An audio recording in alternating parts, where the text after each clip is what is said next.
feeling like a real collaborator gave me a sense of confidence. Like I really had made it. I'm here. I'm doing this for real. I'm Sean Bowes, concert visual designer in Los Angeles, California. Today, we're talking to Olivia Sebesky. Olivia Sebesky is an award-winning multimedia art director and motion graphic designer for concerts, film, special events, theater, public art installations, television, all the things. You've seen her work with Lainey Wilson, James Taylor, Aerosmith, Carrie Underwood, Hootie the Blowfish, Widespread Panic, Darius Rucker, so many people, and that's only the concerts. I'm really excited to talk to her about her career, her approach to bringing her background in fine art and music into her digital media work. You can find more about Olivia at her website, oliviasebesky.com. Follow her at Olivia Sebesky Design on Instagram. Olivia, thanks for being on the show. Thanks so much for having me. Yeah, no problem. It's a lot to get through. You've done so many amazing things in your career already. But one thing that I find really fascinating is the variety of origin stories that people have getting into this industry, because like there really isn't a degree path or like a clear pathway in like there are for other design industries. Yeah. So you studied fine art at Northeastern University in Boston. Yeah. What can you tell us a little bit about what drew you to that? And then when and how did you find theater and concert design from there? Well, it was always so art and music and theater were always a huge part of my life growing up. So I actually had to make a decision when I was going to college. Was I going to pursue fine art or was I going to pursue music? I actually was a singer-songwriter myself. And so that was a big love of mine. So that played a big role in, where I got to with my career, which I love the fact that I get to blend my love of fine art, my love of concerts, my love of music, my love of theater all in one career. So that's really the best part of it. But I will say the way that I got specifically from fine art into concerts as a craft, as a medium, as a painter, I have always desired to have broad strokes, to be able to paint on a huge scale. And with painting, you are so confined to the kind of materials that you can use and find and afford and all that. And what was so cool about projection was the ability to create these broad paint strokes that were, fleeting and could just be wiped away and you could try again, but you were able to paint on this really huge scale. And that's my favorite thing about what I do. Amazing. Yeah. Seeing work at such a grand scale is really amazing. I'm curious though, I heard a story about how you discovered theater design in school and one of your first projects that you were entrusted with designing a show. I'd love to hear that story. I think that's fascinating. My mentor, Justin Townsend, when I was in school, I took a tech theater class with Justin, and that basically changed my life. And he was so incredible to me. He put me in a position to succeed, first of all, but really let go of the reins. And the context where I actually, learned all the ins and outs of what it would mean to do projection was there was a student production at Northeastern. And he basically was like, great, you're interested in projection design. There's this thing called Watch Out. And this is how it's a media server. And this is how you get your content from the projector or from the computer to the projector onto the stage. I don't know how to do it, but you figure it out. And he was like, I got to go design a show in New York on Broadway. Here's the keys to my office. And there were 5 giant boxes from Watch Out in his office. And I unboxed the whole thing. I remember sitting on the floor of his office, just putting all the pieces out and just spending a week teaching myself, I didn't know what networking, all the technical stuff that goes along with that was totally foreign. So it was just a learning curve. And I put the whole system together. I got the projector rigged in the air. We focused.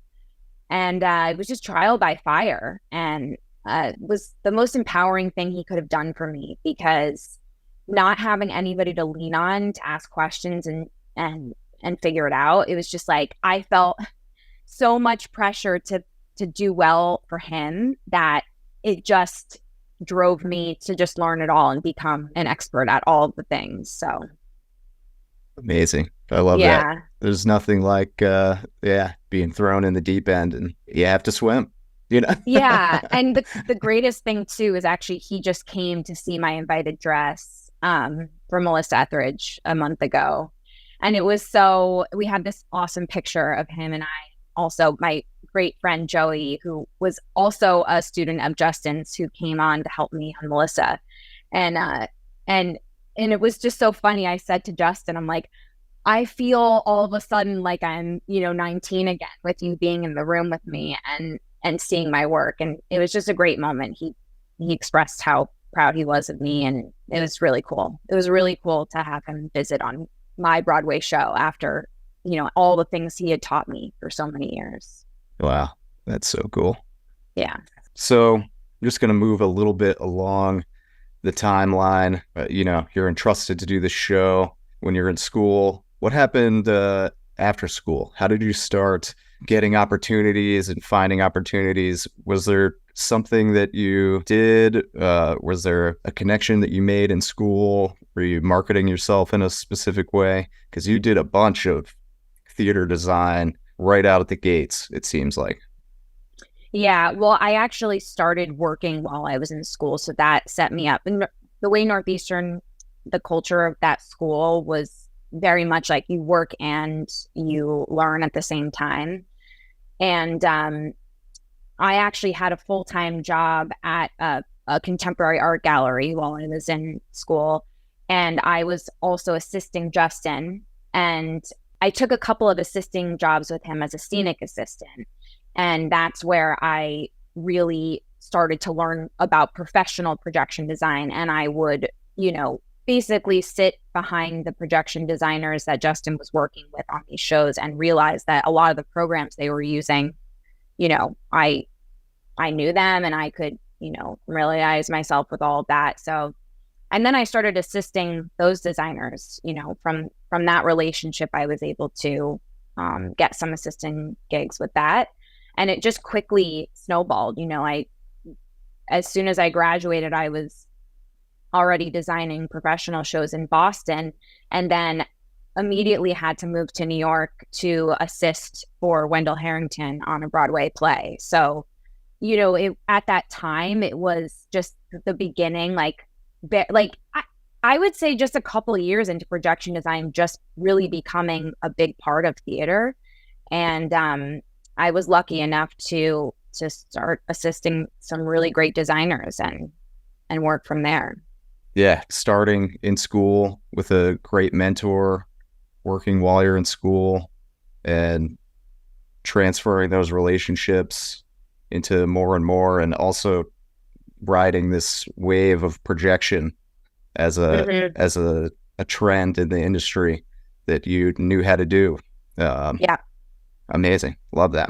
Well, while we're on the topic of projection design, I'm curious, what do you love about projection design as a medium?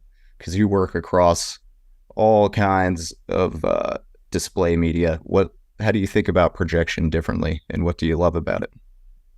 For me, I come from a very, as I was saying before, I started as a painter. So I love projection and LED and all these products for the ability that they let me create my art on such a big scale. The technology is awesome and we use it as a tool to further the work we can do. But ultimately, I do use the technology as a tool to display my art. There's not a lot of technology in my process as an artist. It's very much it's foundational what I do. It's very tactile. It's very gestural. And very art forward. So I think maybe that sets me apart, that people respond, when clients come to me and they appreciate my style, it's because they're responding to that approach. Mm. Can we dig into that a little bit? You do have this background in fine art. It's very evident in your work. I really love the tactile elements and like traditional media feel that a lot of the pieces you create have. Can we dig into your process a little bit? Are you using traditional physical media throughout the design process, or are there any digital tools you're using to emulate that? Or tell me everything. I want to know. Yeah, I think it depends on the project, but I do start almost all of my projects with the pencil sketch. I like to draw it out. I have a notepad and I, make the box of whatever is the LED screens. Okay, do we have 3? Do we have 1? And then I just start making compositions, like you would when you're starting a painting, where you're thinking about like the rule of the triangle and making strong, I like to make like a couple of really strong compositional looks per show. And from that sort of abstract napkin sketch, then that gets brought into the computer. And of course, when I'm saying I'm not using a lot of technology to drive my work, I'm using all the computers, After Effects, Photoshop, all these things. But I like my hand to be the starting point for everything I do. So I think that is the thread for me. But I use Photoshop a lot and then right into After Effects. That's my bread and butter. I love those programs. And then if that translates into 3D or real-time software, that's something I'll do tangentially with an artist. And that's often how my process goes as well. I will always start every single project with my hand, my style frames, my, After Effects project, and then I'll hand it over to an artist if I need extra hands to help me. So I think that's how I create consistency throughout all of my projects, where I really have my stamp on everything. Yeah, love that. Have there been any other ways that your artistic background has benefited you throughout your career? It's kind of a weird question. I think maybe only just on a personal level. I think having a foundation in, I'm super nerdy about art history. That was my minor. And I am one of those people that really loves a museum, but only by myself. So,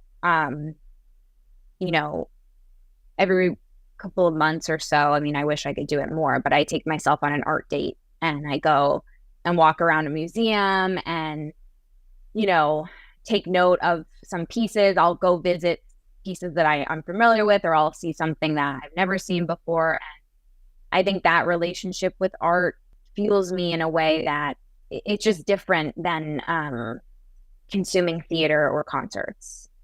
You said Artist Date. Did you read The Artist's Way? Yeah, nice. I'm kind of a little bit of a book nerd. Are there any other books that you might recommend for artist types to check out? Yeah, actually, but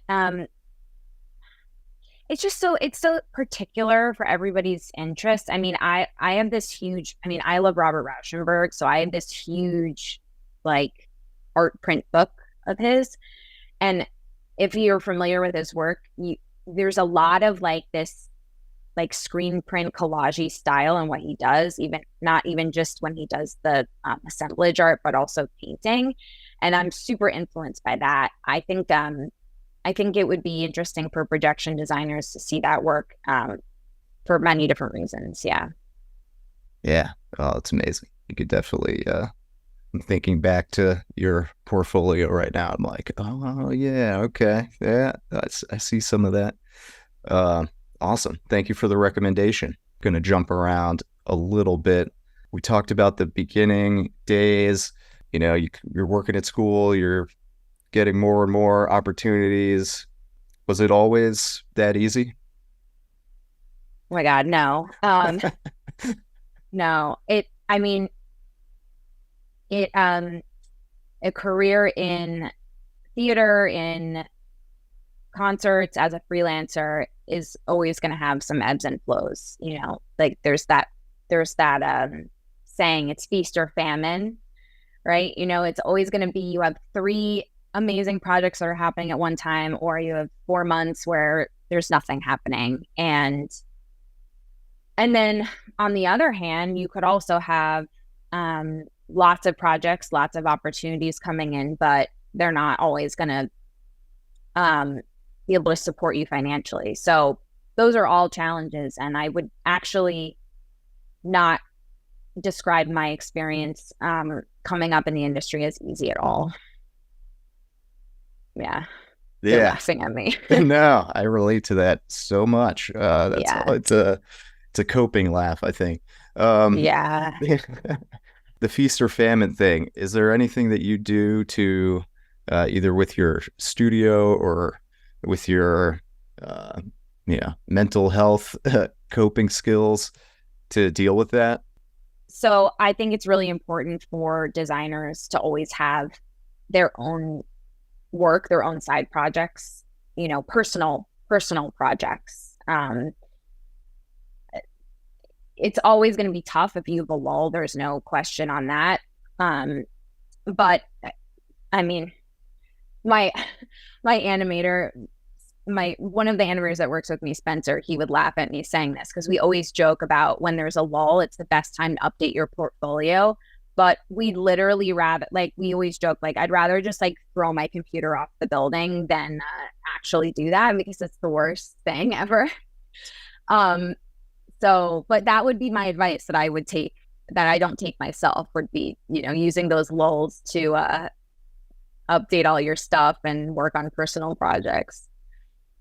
Yeah, I need to take that advice also. I don't think I've updated my website in a couple of years, which is bad. No, it's the worst. I have also noticed that, you do theater, big music projects also, and then sprinkled throughout, there's also some big brand names for either activations or marketing campaigns.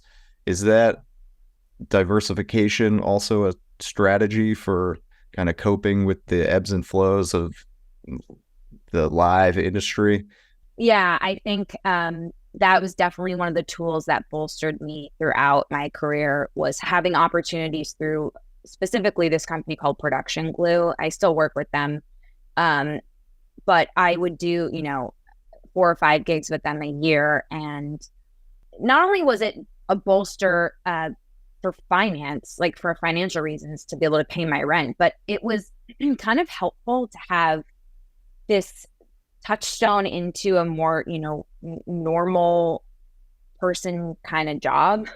There was something so sweet about coming on site every day at the same time and having, having to look nice and being, in Bloomberg headquarters, and just feeling a different energy of what a working world is. Because, theater and concerts is the weirdest place to work ever. And I always thought it was just interesting to dip your toe into a normal kind of job for a couple weeks. Yeah, I could say, especially post-pandemic. I think I personally need to seek out opportunities to put pants on and leave the house a little bit more often. Maybe I'm getting a little too comfortable with this fairy tale life that I live. Yeah. Awesome. So let's get back on the timeline a little bit. You corrected me. It wasn't that easy starting out. When did you feel like you gained some traction and things started going really well? Was there a big project or an opportunity? Unfortunately, the moment that I really felt hey, yes, finally, was 6 months before the pandemic. right? But it didn't, so maybe like 9 months, but it didn't deter me from being able to do those projects. But I had a spell of like 6 to 9 months where I first got the Hootie the Blowfish gig, and I felt so proud of, I had done concerts before, but that was like the first time that I had a really meaningful collaboration with the artist. Yeah. I felt a level of respect in the room from the artist. I don't know why there was this shift on this project, but the only thing I could pinpoint it to was like the band decided, so we got on site, and how you do when you're prepping a show, I prepped all the content in the order we had agreed upon. I created 15 looks, and there was a concept for each of them, and they aligned with each song. And there's going to be some variation where an artist is going to want to change it around. But before we even had the opportunity to show the band the looks, Darius walked in and was like, yeah, I want to start over from scratch with the set list. And my heart sank, and I was like, oh God, okay. Well, we're not going to sleep for 4 days. But I feel like I asserted myself in that moment, and I went over and was like, hey, I need you to give me the opportunity to show you the art that I've promised you, that I'm created for you. And let's talk about this together, rather than just letting it kind of all get jumbled and just following behind it. And there was definitely a shift in that moment where he saw me as a collaborator. And it was me, Darius, and a couple of the other band members and management standing over a road case with like doing a chicken scratch set list and writing it all out, and feeling like I was really a part of that process. It changed it for me. I was no longer just like a supporter to a project, which of course as a production designer you are, but feeling like a real collaborator gave me a sense of confidence, like I really had made it. I'm here, I'm doing this for real. Very cool. Yeah. Was that a difficult thing for you to do, or had you just grown at that point? No, it was totally terrifying because you don't know how an artist is going to react. I think you have to be really careful because like again, you are there to support this artist. That I'm in service to his art. I'm making my art, but I'm working in service to them, and I want to respect that. So it's a fine line. Like he could have easily just told me to shut the fuck up, and I'm sure that has happened with people, not with him necessarily because he's lovely, but it could happen. But yeah, it definitely, also the celebrity factor plays a part in it too, that you sometimes feel like you can't say what you really want to say. Do you have any strategies or advice for dealing with that, for saying things tactfully or asserting yourself in those type of situations without jeopardizing your position? I guess maybe the only thing I would say in terms of advice would just be to only make promises that you can deliver on. Mm-hmm. That I think that is a big part of it. If you're a good conversationalist, if you have a good vibe, that's all fine. But if you're not delivering what you promise, then that's bad luck. Yeah, it's a good one. I like that. So what happened after that? It was, you said the pandemic came up. How did that shake up your life? Yeah, so it was Hootie the Blowfish, and then it was the Aerosmith Las Vegas residency. Those were the two projects that I felt really confident in what I was doing as a designer. And then that was 2019, and then obviously we know what happened in 2020.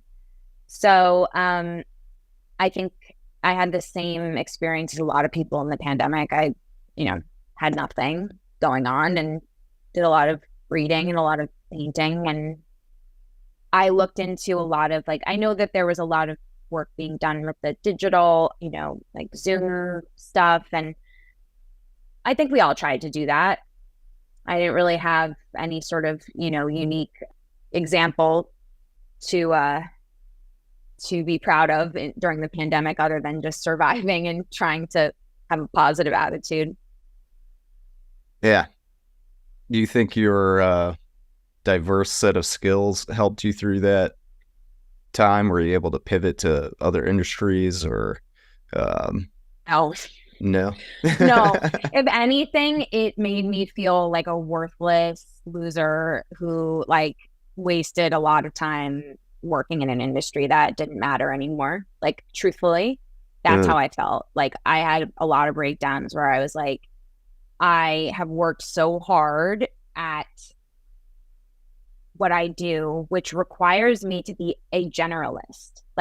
Being a projection designer and a media content creator, it requires you to be great at a lot of things, but really expert at nothing, because you can't get so far in the weeds in any given thing in order to do what we do. We have to know about the technology. We have to know about the systems. We have to know about actually making the art. Everything.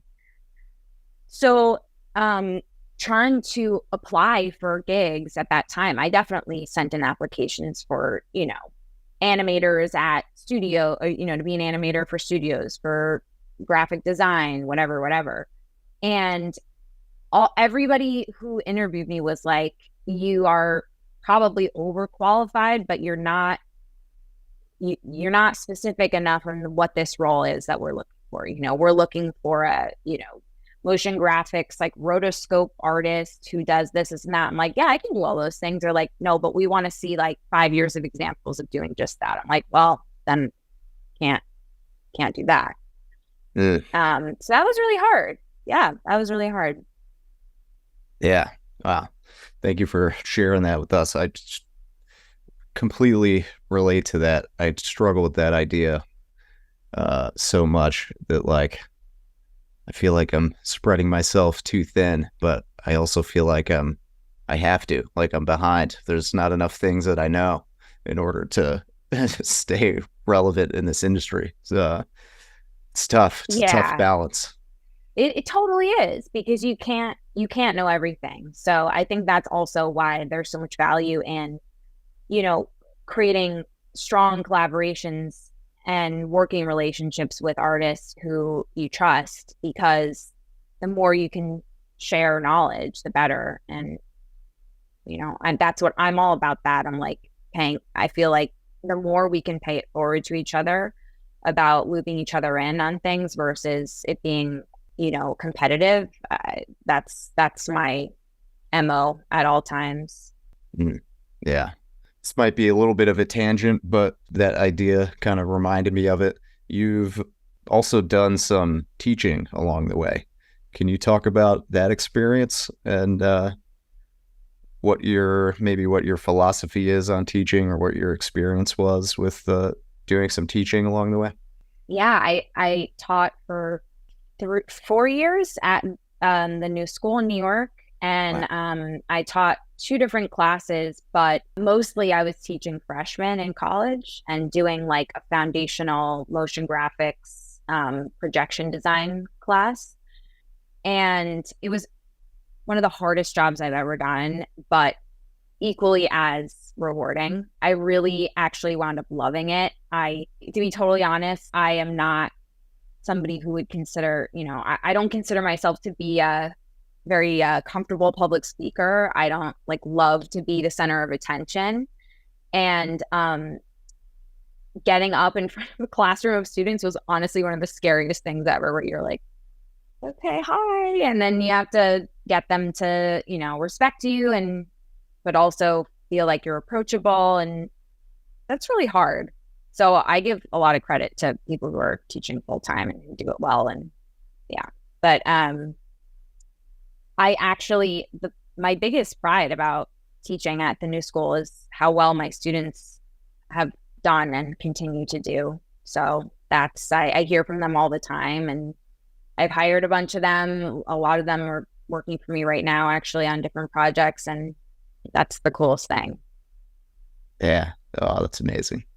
It's I get a little bit of that from this YouTube thing, but whenever I see somebody out, or they send me a video of I had my first show and like I learned how to use Resolume from you, I'm like, what? Really? Oh, it's How? so cool. Oh, amazing. But it like keeps me going, It's yeah. it's The a best beautiful feeling. thing for the freelancers out there when you're looking for an artist to hire on your team.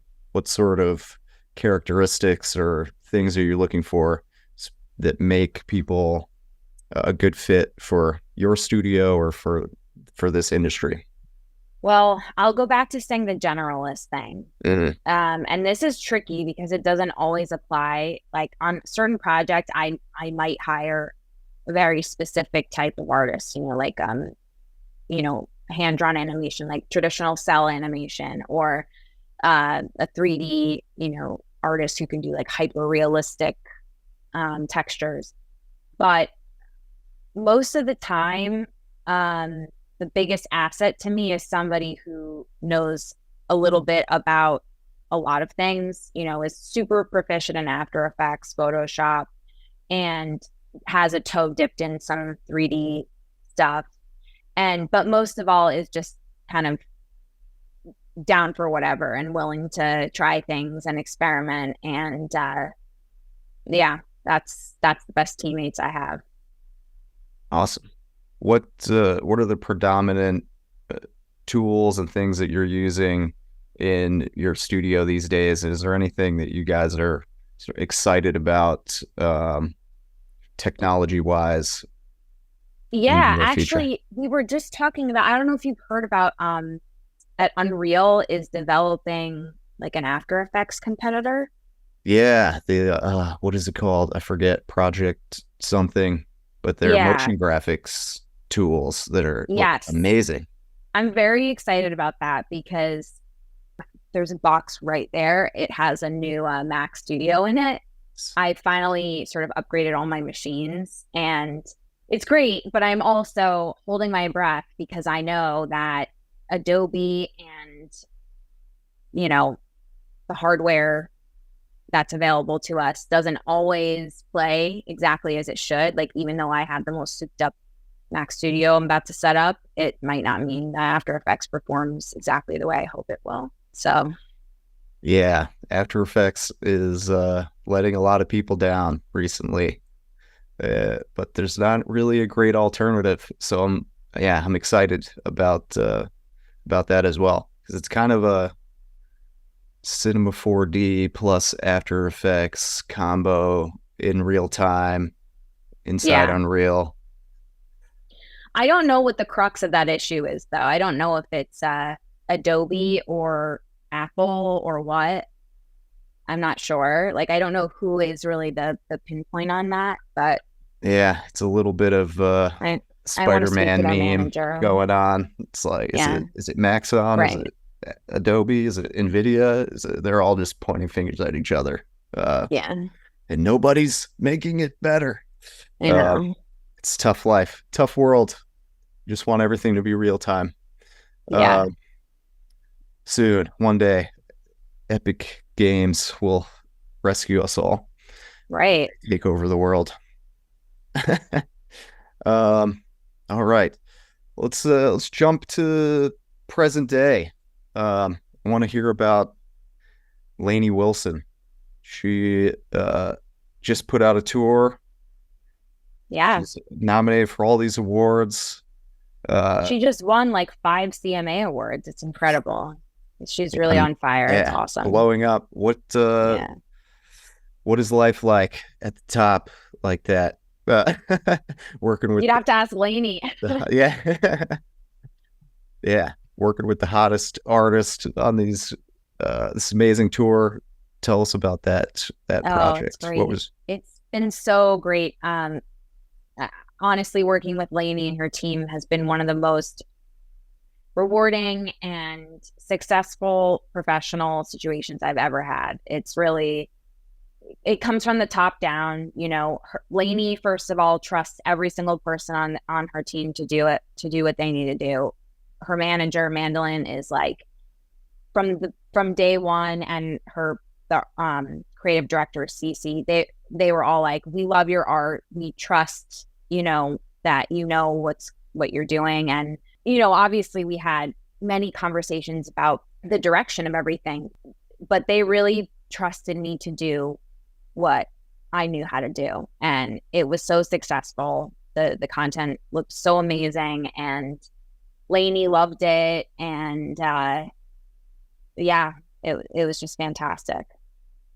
You have any fun stories from rehearsal or from the first couple of shows, or even the design process that you can share?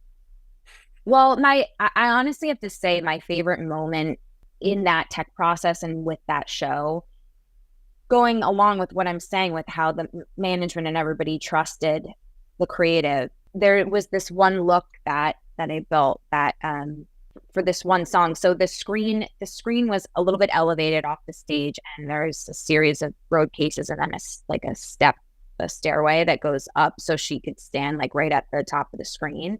And that's where she reveals at the top of the show and then walks down. But for this one song, the concept was for her to stand at the top of the steps and then be lit by the screen behind her and be in silhouette, so having no light hitting her. And that's like a very big thing to ask management. Can you take the spotlight off your star for the sake of, the visual, the video, everything?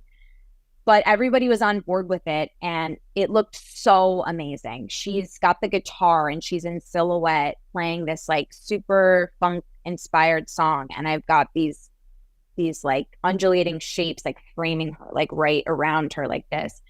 And it looked so cool, and it was just so great to have no resistance from anybody, especially Lainey, to be like, yeah, turn the lights off. This is going to be cool. This looks awesome. So Beautiful. That's one of the best. Yeah, that was one of the best ones. Yeah, that sounds really, really cool. I love when you can actually execute a big look like that, and it all comes together. Yeah. Do you have any stories of the opposite of that? Maybe not with this show, because it sounds like they trusted everything, but where you had to deal with some intense resistance during the process? Well, it all depends on the group that you're, I don't think that resistance coming from management or a director or anything it's not personal. It's not, something to even, mention or call anybody out. But I think the resistance that I've felt is more like cumulative over the years. So this felt like it was this big cathartic moment of feeling really free after, countless projects of having, putting an idea out there and having to be like, well, we're not sure, So I think it's more of that, a cumulative process versus like one particular person who told me no. For sure. Yeah. Dealing with feedback is just a part of the process, and killing your darlings over and over again. And you have to do it. That's why I'm saying it's not like, oh, I hate that person for telling me I can't do that thing. It's a constant. You're constantly iterating. You're constantly having to like take the personal feelings away from it and recognize that it's not, criticism on you. It's it's an art thing. And but that can drag you down after a while of like hearing that over and over, even if there is positive in that same experience, Yeah, it could definitely be a tough thing to deal with, because we put ourselves into this work. So to have it, that's why they call it killing your darlings. It's like you really care about these little baby ideas that you're putting out there. But we're working with other artists also. So they've got Yeah. their darlings too. We got to help Right. raise them. Right. Is there anything we haven't talked about that you wish that we did so far? Oh, well, I will just mention that what's been really exciting as a result of the Lainey Wilson, the success of that show is I actually was nominated for a Parnelli Award for that content creation. And I'm up against a group of nominees that are really impressive. So it's been a big honor to be nominated. Congratulations. That's Thank incredible. you. Wish you the best in that. There's Thanks. Yeah, amazing. It's super cool. It's a little bit of validation as well. It's got to feel amazing. Yeah, it's cool. Sick. I've never been nominated for any awards. What is the process of that like? I'm just curious. Sidebar. I don't know. I'd be the wrong person to ask. Lainey's camp, I found out that I was nominated because they posted it on Instagram, and I was like, what? So that's how I found out. That's cool. Yeah. Fun thing to wake up to on Instagram. Yeah. Cool. We can wrap this up. This has been super fun. I've really enjoyed hearing your story so far. This is really cool. I like to end these with a little bit of advice, a message for the world. And this can be for really anybody who's entering the industry, maybe people who are in the industry in a similar position, or just following in your footsteps. What advice would you have for other people in the industry that might help them to find success? I can only speak to my own experience, but I touched on this a little bit before, but I think as much as you can, be open with fellow colleagues and pay it forward, and just be transparent about your process, even if you have to create a sort of persona or look for potential clients or whatever, through social media.